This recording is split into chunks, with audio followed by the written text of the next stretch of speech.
অসময় বসে ফোন। বস। সালাম। নগর ভবনের গোলাগুলির কথা ভুলে গেছো? সেই দিন কিন্তু কুত্তার মতন বাগায় দিচ্ছ। আচ্ছা ঠিক আছে, আরে খালাস করে দিয়া মনে সমস্যা নাই, আমি যাইতেছি অফিস। কি হয়েছে ক? কই যাচ্ছিস মামা? গাড়ি সিগারেট কাম আছে। মামা লই না, মামা লই না। না রে ভাই, ওই জায়গায় তোর নেওয়া যাবে না ভাই। কে মামা, এই কি সব জায়গায় যাস আমার লই, এখন এই জায়গায় নিতে হবে না? কি আমি সিগারেট জায়গাটা? আচ্ছা ঠিক আছে, ওঠ ওঠ ওঠ।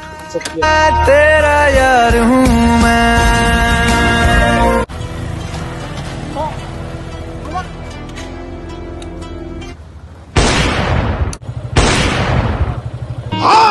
तेरी गाड़ मरी है, तेरी गाड़ मरी, तेरी गाड़ मरी, तेरी गाड़ मरी, तेरी गाड़ मरी। अरे गली गली में गाड़ मरी।